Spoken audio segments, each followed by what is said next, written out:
En compagnie de Gilles Laporte, vous le savez, c'est toujours avec le même plaisir de venir à votre rencontre pour votre nouveau roman, La fiancée anglaise, aux éditions Presse de la Cité, collection Terre de France. Première question, livre historique, mais également personnel, on va dire. Oui, c'est une histoire que je promène depuis quasiment mon enfance. Une grande énigme familiale qui s'inscrit dans la grande histoire de France, puisque le point de départ, c'est l'aventure militaire de mon oncle qui s'est engagé en 1937 dans la Marine nationale et qui a rejoint parmi les tout premiers le général de Gaulle à Londres. Il a fait partie des forces navales françaises libres.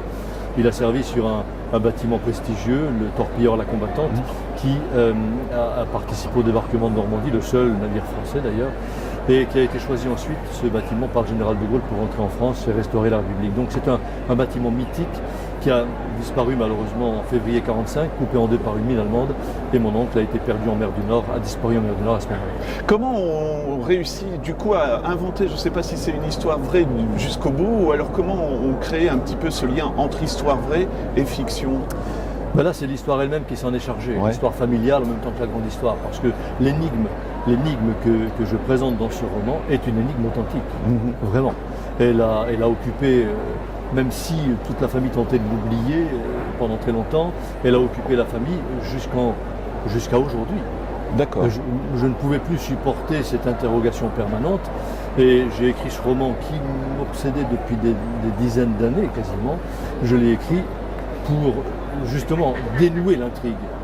Alors j'apporte dans cette histoire un dénouement romanesque, mais qui est très proche, me semble-t-il, de la réalité. Ce que je trouve intéressant, c'est aussi, est-ce qu'on doit tous dire dans une famille les secrets de famille, les non-dits? C'est intéressant parce qu'on va expliquer rapidement, Robert Forster est un Anglais qui décide de partir à la recherche de ses origines qui se trouvent en France. Je ne veux pas trop en dévoiler, mais on comprendra.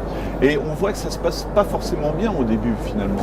Mais non, quand cet Anglais arrive dans les Vosges, il est surprenant parce que personne ne l'attend, d'une part, personne ne le connaît, d'autre part. Et puis ces questions sont des questions un peu embarrassantes. Il vient en 1997 enquêter, entre guillemets, sur ce qui pourrait être ses origines, en tout cas sur les origines d'un homme qui l'a profondément marqué à l'époque où il était enfant, en 1942-43. Donc c'est un grand mystère qui surgit là dans la famille en 1997 et qui réveille cette énigme que tout le monde promenait au plus profond de lui-même depuis très longtemps. Est-ce que pour vous, il est surpris dès le départ de l'accueil, justement? C'était intéressant du point de vue dramatique aussi de montrer que ça ne se passe pas encore une fois facilement. Ben, il en est surpris sans en être surpris vraiment, parce que lui, je le crois, détient un secret qu'il partage avec sa mère. Ils sont les deux seuls à détenir ce secret. Et il ne veut pas le révéler.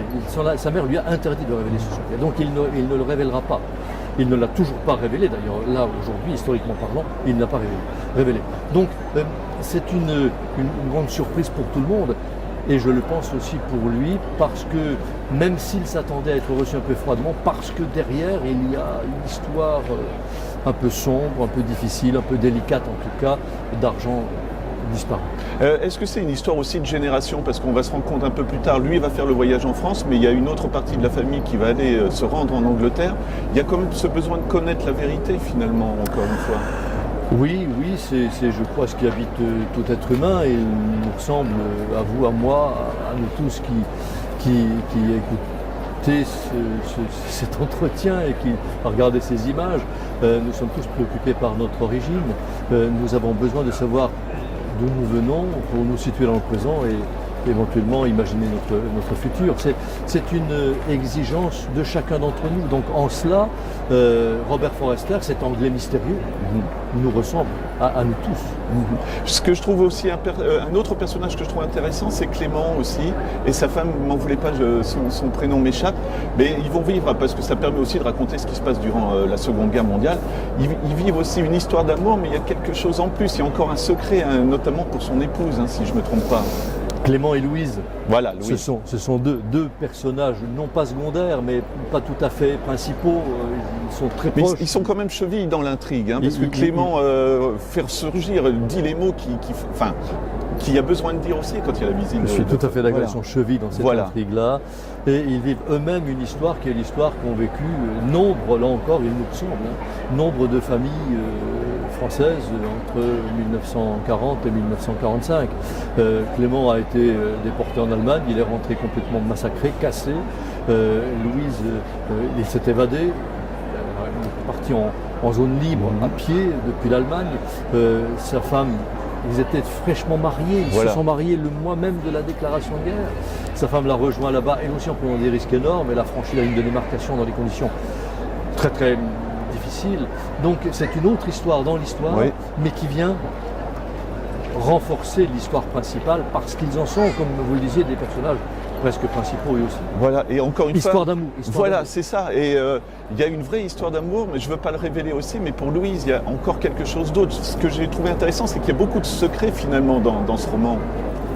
Oui, il y a ce moment qu'elle a partagé avec un passeur, notamment quand elle a franchi la fameuse ligne de démarcation, et ça va l'obséder pendant tout le reste de ses jours. Donc tout ça, ce sont des anecdotes authentiques. D'accord. Là, je n'ai pas fait œuvre de romancier. D'accord. Tout ça sont authentiques et qui viennent renforcer à chaque page quasiment cette histoire qui est une petite histoire familiale dans la très grande histoire qui a marqué notre pays. Alors justement, est-ce que c'est facile? Je suis désolé, je vous pose une question un peu plus personnelle, mais quand on parle à la famille et qu'on dit je vais écrire sur ça, est-ce qu'on prend des précautions ou est-ce qu'on se dit je suis écrivain, j'ai le droit d'écrire ce que je veux? J'ai beau être auteur et avoir le droit d'écrire ce que je veux, c'est vrai que travailler une matière, un matériau qui est le matériau familial pose des problèmes. Je portais cette histoire-là en moi depuis très très longtemps, depuis des dizaines d'années quasiment, mais j'aurais poussé à chaque fois le moment de me mettre à ce travail parce que je redoutais la manière dont ma façon de lire cette histoire allait être perçue. Je n'en ai pas beaucoup parlé avant. Maintenant, ma famille le découvre et réagit de façon très très enthousiaste, avec une sorte de soulagement. Oui, parce que c'est encore une fois ces secrets dont on ne parle jamais, mais quand ça ressort, je crois que ça fait du bien aussi, même si au début, on va dire ça gratte, quoi, finalement. Oui, et comme ça gratte nombre de familles qui ont vécu des histoires aussi compliquées et aussi mystérieuses durant cette même période, l'histoire qui les habite encore aujourd'hui. Donc c'est une vie commune que celle que je raconte, même si elle comporte des passages extraordinaires comme l'engagement de mon oncle dans les forces navales françaises libres auprès du général de Gaulle. Voilà. La mère anglaise, j'aimerais bien qu'on en parle aussi parce que je la trouve émouvante. Elle veut se protéger, je pense. Enfin, c'est vraiment, je dirais, c'est la souffrance du roman, Ali, non ou pas? Mais oui, Alison, c'est une femme qui souffre beaucoup, qui a beaucoup souffert et qui souffre encore aujourd'hui, de ce secret qu'elle doit tenir. Mais parce qu'elle a fait promesse à une autre femme, une femme de chez nous, une femme de Lorraine, et qu'elle ne veut pas trahir cette promesse. Et cette promesse, elle l'a transmise à son fils, Robert Forrester, d'où son allure mystérieuse à lui, d'où ces silences qui vont agacer un peu les Lorrains lorsqu'il va arriver chez eux. Donc tout ça est très très... Nous sommes dans une juxtaposition, une superposition, une fusion d'émotions, d'élan d'amour et de fraternité en même temps que de retenue. Personnage principal, même si on ne va pas le voir beaucoup, finalement, c'est Adolphe aussi. Oui. Je vous laisse nous en parler parce que, comme vous l'avez expliqué, grande histoire pour le coup, pour lui. Adolphe, c'est un garçon qui avait 17 ans en 1937, qui était ouvrier de filature, comme tous les membres de la famille, et qui a voulu découvrir le monde. Il a voulu aller voir ailleurs comment les choses se passaient. Il s'est engagé dans la marine, et puis la guerre l'a surpris, l'escadre dont il était, à Bizerte. Et parce qu'ils étaient à Bizerte, ils ont échappé à la fois au sabordage de Toulon et au massacre de la marine française à Mercy-le-Quévir par les Anglais. Ils sont allés se réfugier. Ça c'est important, vous le précisez bien aussi, malgré tout. Ça aussi c'est une tâche dans l'histoire de la famille. Oui, absolument. Oui. Les Anglais sont comme ceux qui ont massacré plus de 1500 marins français à Mercy-le-Quévir et coulé l'essentiel de la flotte qui n'était pas à Toulon. Donc tout ça est dans ce roman parce que là aussi c'est du vécu, c'est de l'histoire, la grande histoire. Et cette escadre dont faisait partie mon oncle est allé se réfugier en Afrique équatoriale française, c'est encore comme ça qu'on l'appelait à l'époque, au Gabon notamment. Et du Gabon, il a réussi à remonter au Sénégal. Il a participé à la fameuse affaire de Dakar, quand De Gaulle est venu d'Angleterre pour tenter de convaincre les Français du Sénégal qui étaient fidèles à Pétain de le suivre. Il y a eu là des affrontements entre Français. Les Français se sont entretués à Dakar. C'est un épisode de l'histoire qui est peu connu, peu évoqué aussi celui-là. Et de Dakar, il a fini par remonter en Angleterre pour être l'un des tout premiers, j'ai déjà dit, mais c'est très important, à s'engager dans les forces navales françaises. Son matricule est un matricule de juillet 1940, l'un des tout premiers des forces navales françaises libres. Donc c'est un garçon qui a participé dans ces forces navales françaises libres à tous les combats les plus tragiques d'Atlantique Nord, de Manche et de Mer du Nord, jusqu'à ce que ce fameux torpilleur, la combattante, qui avait ramené De Gaulle en France, soit coupé en deux par une mine au large des côtes anglaises en mer du Nord et sombre, emportant avec lui une grande partie de l'équipage, dont cet Adolphe Lamèche, mon oncle, qui n'est jamais rentré. Est-ce que c'est difficile, je vais dire, d'imaginer sa vie malgré tout, parce que vous n'avez pas beaucoup de témoignages, j'imagine, du coup, quand vous le mettez en scène, on va dire. Les témoignages que j'ai aujourd'hui de la vie de cet homme-là sont des témoignages...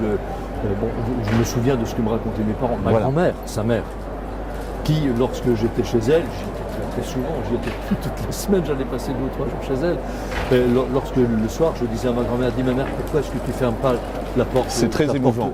Le soir, elle me répondait, mais si mon gamin revenait cette nuit. Donc, voilà, je porte ça en moi et je me suis appuyé sur ces émotions, sur ces réflexions, sur ces témoignages pour écrire ce roman. Cette histoire-là, ça met du temps, j'imagine, ça mûrit, vous y repensez de temps en temps, mais vous partez sur d'autres projets qui vous semblent plus construits, et je pense qu'on écrit un petit peu, et puis au bout de quelques années, on dit « je suis prêt alors » ou... Je n'avais rien écrit à propos de cette histoire-là, je n'avais pas pris de notes, j'ai plongé dans ma mémoire, dans mes souvenirs, je ne me suis alimenté que de mes émotions et de ce que j'avais reçu. Je n'avais rien noté. Ce qui m'a donné beaucoup de liberté. Ça sera ma dernière question, Gilles, mais quand on termine un livre, je pose souvent, on a du mal à quitter ces personnages, mais j'ai l'impression, est-ce que là, c'est quelque part, c'est une fin, il y en avait besoin, et c'est un livre à part, on va dire, dans votre bibliographie. Vous posez vraiment les bonnes questions, et celle-là en est une parmi les meilleures. Oui, là maintenant, j'ai l'impression d'avoir bouclé la boucle, d'avoir... Ça peut paraître de bien grands mots, mais accompli une mission. J'ai fait une expression que je n'aime pas beaucoup parce qu'elle est trop galvaudée par les hommes politiques. J'ai fait mon devoir de mémoire vis-à-vis de cet oncle, vis-à-vis de ma famille et vis-à-vis de moi-même, parce que j'avais besoin de savoir aussi. Donc comme je n'ai pas eu de preuves concrètes de ce que j'avance dans la fin de ce roman, je l'ai inventé et ça me convient bien.